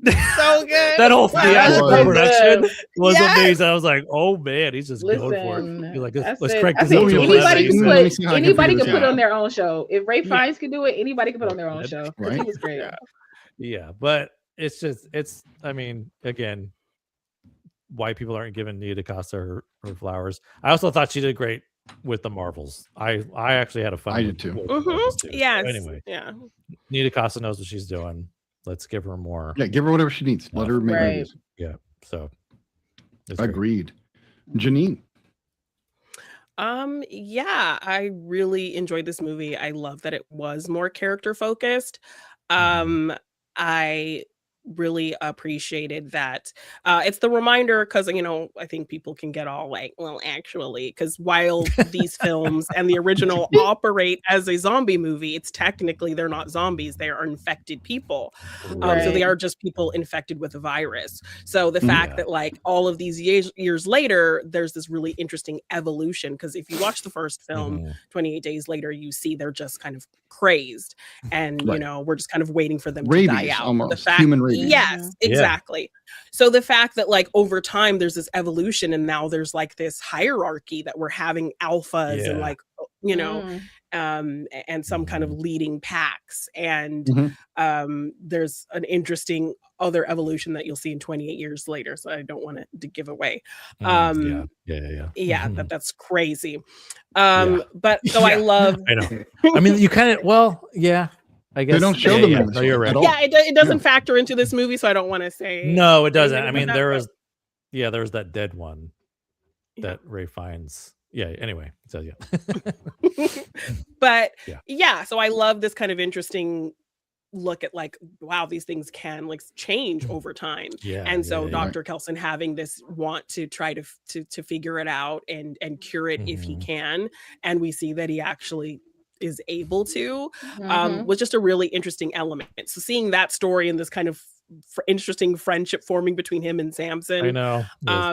Because even his run-ins with him in the last film, I was like, just kill him. Like, what are you doing? So the fact that there's this really great payoff in this film of like why he didn't kill him, I loved that. And so I loved kind of this really kind of light, almost feeling story juxtaposed with the other story with Spike and the Jimmies on the other side of it. And then I loved how they came together. So the structure of this film, I really enjoyed. The Jimmies are terrible. And my favorite element of zombie films is getting to see kind of, we're dealing with literal monsters, but it pulls the veil back on how monstrous humanity can be.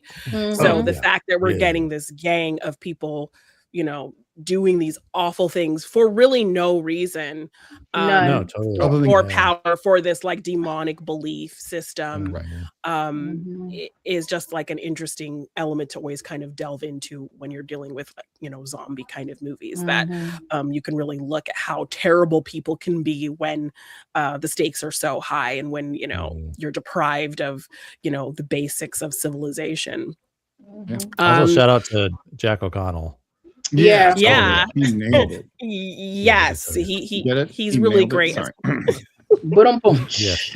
Yes, and him just kind of manipulating them, because you see he literally keeps his hands clean of all of this. People blindly believe him, and it's like this whole cult mentality. So I love that there's a shift in that by the end.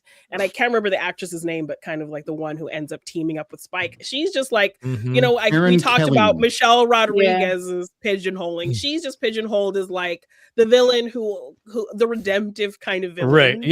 She has been doing that a lot. Because I think she did that in Solo. She did that Falcon and Winter Soldier. Totally. So I think she's just destined to kind of be this like villain who has a redemption arc kind of thing. If you see her coming, you're like, no, wait for the twist. Here it comes. A villain who's pretty tired terrible now, but a villain who's tired of being a villain. It's like, I think I'm bored now. I killed enough people. I think I'm finished. But I loved how these stories came together, and definitely watch 28 Years Later, because you'll see that there is a really kind of beautiful moment with Dr. Kelson and Spike, and that's why that plays into his decision in the end of this film, to protect him, essentially. So I bawled my eyes out. That was so smart of him too, to like turn things on Jimmy, be like, I'm gonna turn these guys on him. Because you stupid. You gave this man all your power, essentially. You did. Exactly. And I did like how Jimmy was like, no, there's no there's no other commandments. All you had to Can I to Janine's point about the evil of man, I love how Dr. Kelson at the end kind of alludes to that. He's like, no, I don't really believe, because you don't, not to say that people believe in God or anything. You don't have to. We have evil enough. Like, we've nailed it down. We don't need demons. We are the Yeah, demons, we and are. I Yeah. thought that Yeah. was this movie There's was just definitely good talking and about bad. Like, yeah, when she asks, like demons is, on. you He's know, like he's not here. old It's Nick just real. us. that. It's just us. Yeah. It's just Exactly. us. That's what I mean. Yeah. It's a Yeah. Well, poignant his and whole beautiful concept moment, about so. the Bone Temple too is like Right. which like makes sense why he was the way he was with Samson. He kind of just has this grander respect for Mhm. the world around him and for Yeah. honoring Yeah, for human life, life and and, honoring like Right. people who Yeah. live And Samson life. is alive. He's- Like he's not right. dead, He's right? exactly Yeah, yeah. because it's Right. just infected. Yeah. Right. Yeah. Yeah. Samson was kind of And like his the moment Wilson, when he says honestly. moon, Yeah, and in a like way, it's yeah. about to like euthanize him essentially, and then he says moon, and it's like this Yeah. whole great breakthrough man, and that's so good. learning, and then we see Samson have these like peaceful moments of like eating Yeah. berries and just I like know.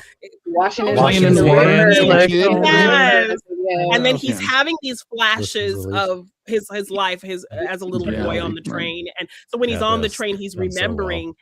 And then also kind of to adding to the evolution of the infected, like the infected essentially sensing that he's different now. So they attack Yeah. him. And he's Yeah, the alpha. totally. So it's crazy that they end up Yeah. attacking him. And we get to see what freaks them out. Like Dr. Kelson's Right. kind of onto something. I think you Yeah, see like people what they're as seeing in their something- own head. Like yeah, is some Yeah. psychosis, and that's why Yeah. you rage out like that. And then we Yeah. got to see Mhm. how Samson was viewing that man as some kind of monster. As a demon. Yeah. Yeah.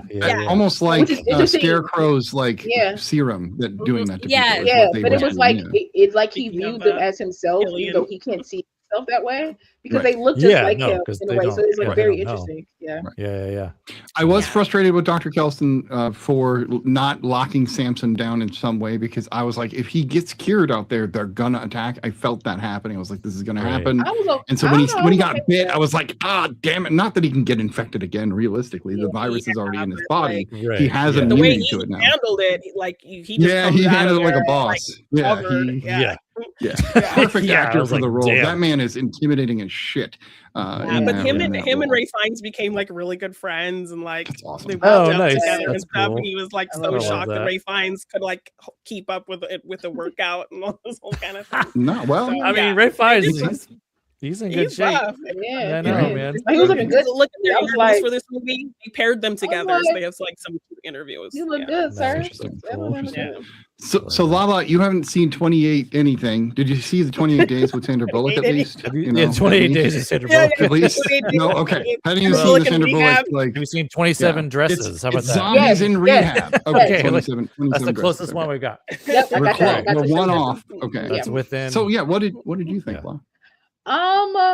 Honestly, I didn't need the other films. I thoroughly Okay. enjoyed this film by itself. Sweet. Yeah. Mind you, I will go back and watch those just for like the extra context because I know Jack O'Connell's character, Alfie Williams' character, Ray Fiennes' character. Yeah, and there's some beautiful pops up, stuff, like Snady you said, know. in 28 years. Very Yeah. emotional, great Yeah. stuff Gorgeous. in there. Yeah. No, absolutely. Because like, but I still feel like this was written and directed so well that I didn't need the other ones. I understood Right. the context of the world. Mhm. I understood that some type of virus has came upon this earth, and it's been 28 years of this. Yeah. I understood that Jack O'Connell was a cult leader that was hearing probably his own voice, but thought it was the devil. Yep. And We do get a mind bit you- of context for how his mentality in Yeah. the first His one. We mentality. In the open first 28 film, years. Yeah. with Okay. him He's as a got some kid and- trauma. Like, Yeah. Yeah. Yeah. I mean, like I part of me felt like he just had like a version of the virus that didn't take him over in that way because It's crazy. Yeah. you know he's just like because it deals with psychosis, right? So like Right. Yeah. so like just he's to hearing make that. voices, they're seeing things. Like to me, there it's not too far off, but yeah, like I said, I'll rewatch the other ones. I thoroughly enjoyed it. I thought the acting was great. Mhm. I love that no matter how crazy you are, morphine does the trick. I just Yeah. Yeah. Right. I know. morphine does the trick, baby. Mhm. But also, I love that it was like Ray Fiennes played like this doctor that tried to stick so close to his humanity as much as he could Yeah. in this world that was like pretty much like human-less in a way. And so like I like that he's like he has his music and he has like he's still literally a practicing physician in this time. Yeah. He You still know what has I his mean? books Like, and his pictures. he still has his books Yeah. and his things, and he Yeah. like, and I find that like because think about it, like if something like that happens now, like think about COVID, right? COVID was nothing near this, but still think about COVID. People clung to what they knew, right? Or they developed new things, which is why like the social media became such a big draw, like boosted so high. Would TikTok have been as big? Right. Yeah. So, like during COVID. So like to me, this was the equivalent of that, but just like more natural, because it was like he clung to like his smarts and his books, similar to when we see at the end with Cillian Murphy's character and his daughter, that like, you my teacher, Brody. Like technically I don't even have to do this, but you don't want your kid. It might come up on the test tomorrow. You feel me? Like, what are you talking about? What I know. What you talking about? But you don't want. Yeah, you don't have any context for anything, and there's a really great scene. Yeah, there's a really great scene in 28 Years where Spike's character meets like this military guy, and he's trying to explain to him what a delivery driver is, and what the online is, and what a cell phone is. Well, wait, she doesn't even have the context. So this only happens on the British Isles. This does not happen. The rest of the world is normal. Oh no! I think, 28 weeks later, it's in Paris. It's spread to other places. Right. Like, it does. So, okay. Yeah. But I did like that. It like everybody had the same accent for the most part. Like I was like, okay, I like this taking place in this area, because like everything I got to be in America. We bad enough. I know things happen there. Which I feel like is another like shout out to Nia DaCosta being chosen for this, because like it's such a British thing, you know. I mean, Danny Boyle and Alex Garland have had their like control of it for the most part. Since the first film, she's I feel like her directing style worked great for this.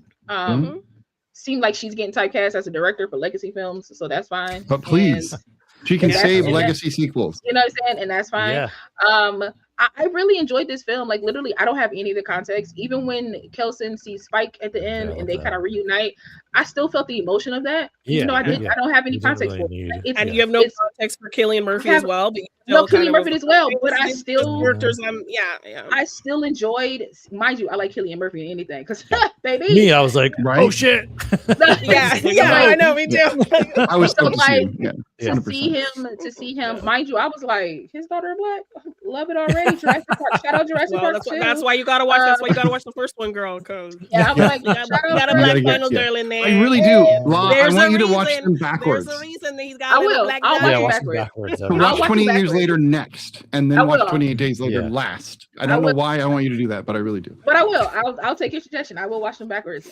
When you know that really hurts my soul, but I'm already out of sequence, so I might as well do it now. Throw caution to the wind at this point, because what are we doing? Nothing makes sense.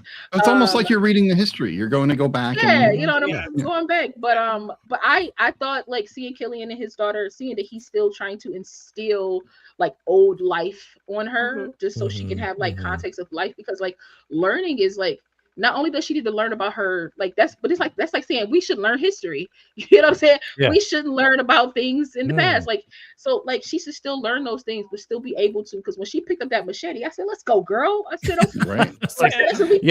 no hesitation too. It's like immediately. You remember what we supposed to do? She's like, yep, sling. And then I liked Cillian's, like when she asked, are we gonna save them? He's like, of course. Like, of course, because good people would do that no matter what. But also, he paused for a second, and I like that.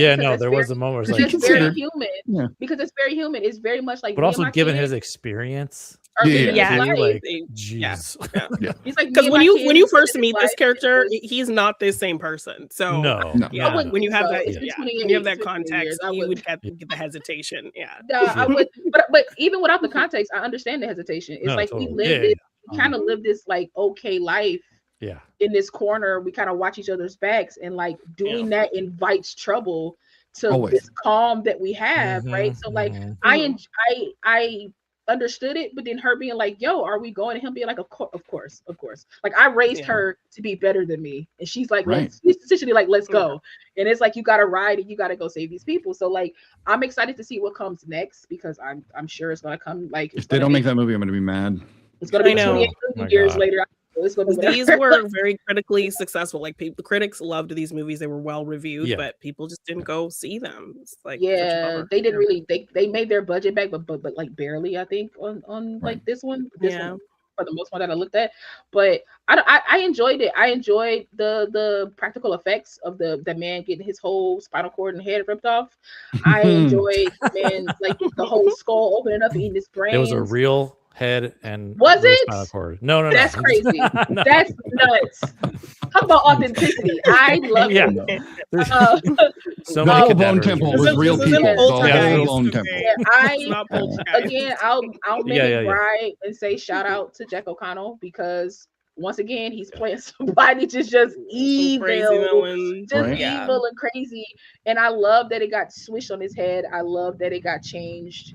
I love that at the end he became like the embodiment of the Antichrist, especially being upside down on a Mhm. cross and pale like Yeah. Jesus was. Like he's literally the adverse of what he thought he was. Him crying out for his mom, I was like, don't cry out for her now, baby. You gotta Didn't give a you gotta shit. deal. I was like, Yeah. You gotta good. deal Good. what you gotta deal with. You literally Right. turned a band of kids looking for direction into murderers, into Right. Yes, psychos and the murderers. fact that like the really gross part is that they're modeled after this like British icon Jimmy Savile, who turned out to be like this huge like gross like child predator kind of person. Right. But where with the time that the world fell in this film, no one would have known that information. So right. he's still, and he was like this huge idol. Everybody loved him, and then this information came out about him. So it was interesting to think about like Jimmy, this version of Jimmy's world fell before anyone found out that Jimmy Savile was this monster, and he Right. built his whole group around him. Right. Yeah. I enjoyed it. I enjoyed Erin Kellerman. I thought she was great. Like just her being like however many years she's been with this man, has developed skills that are quick and swift. I like Spike as a character.